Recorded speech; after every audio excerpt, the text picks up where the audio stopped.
La revue de presse internationale sur Europe 1. Notre réseau de correspondants sur tous les continents, l'information telle qu'elle est vécue à l'étranger. Sébastien Le Belzic pour revenir à Hong Kong ce matin. Bonjour Sébastien. Bonjour Mathieu. Les élections à la une à Hong Kong. Dans tous les journaux ce matin à Hong Kong, c'est le carton plein des partis démocrates qui fait la une. Ils remportent 17 des 18 districts en jeu lors des élections de dimanche. Une victoire historique pour le South China Morning Post qui parle de tsunami démocratique. Le gouvernement est complètement discrédité, écrit-il. Même tonalité pour l'Apple Daily qui parle de leçons de démocratie.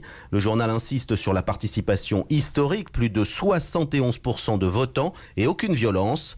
Et tous les journaux se posent évidemment maintenant la question de l'avenir du mouvement. Que va faire le gouvernement, écrit Sten News? Comment pourrait-il ne pas répondre aux revendications après 6 mois de manifestations et plus de 3/4 des Hongkongais opposés clairement à sa politique. Merci Sébastien Le Belzic. Côme Bastin est en Inde. Bonjour Côme. Bonjour Mathieu. De quoi est-ce qu'on parle chez vous? Alors ici c'est la colère des étudiants qui occupe les médias. Tout est parti d'une hausse de 300% du prix des logements étudiants de l'université publique JNU à New Delhi. Cette faculté, rappelle le site LiveMint, est connue pour son orientation à gauche et sa volonté d'être ouverte aux étudiants de toutes les couches sociales. Elle est entrée en grève et des heurts ont éclaté avec la police mardi dernier. Le mouvement étudiant s'étend depuis dans toute l'Inde. Samedi, rapporte India Today, des milliers d'étudiants, de professeurs et de citoyens ont convergé jusqu'au Parlement de Delhi pour défendre la gratuité de l'enseignement. Les prestigieux Indian Institute of Technology de Bombay ou d'Ahmedabad ont vu fleurir des banderoles dénonçant une privatisation de l'enseignement, peut-on lire dans The Hindu. Enfin, à Chennai, plusieurs étudiants ont entamé une grève de la faim après qu'un de leurs camarades s'est suicidé. Merci Côme Bastin en Inde. Blandine Hugonnet, retour en Europe. Nous sommes à Rome. Bonjour Blandine. Bonjour Mathieu. Qu'est-ce qui fait la une chez vous?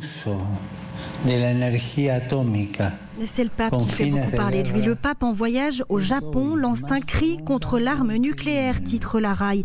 Il était hier à Hiroshima, lieu de la première attaque de l'histoire, le 6 août 1945. 70 000 Japonais tués en un instant. Dans la nuit hier, François est allé embrasser les survivants de cet enfer, nous raconte l'envoyé spécial du Corriere della Sera. Et comme Jean-Paul II en 81, il a aussi fait étape à Nagasaki, où la deuxième bombe atomique a explosé, précise le journal Avvenire. Hiroshima, Nagasaki, 2 villes martyrs pour rappeler aujourd'hui que la menace de l'arme nucléaire n'est pas compatible avec la paix, souligne le média du Vatican, Vatican News. Après cette journée lourde en émotions, celui que les catholiques japonais surnomment l'empereur reviendra heureux demain à Rome, révèle la Repubblica. Le pape l'a confié aux journalistes allés au Japon. C'était son rêve de jeune prêtre et il l'a enfin réalisé à 82 ans. Blandine Hugonnet au Vatican à Rome ce matin pour Europe 1.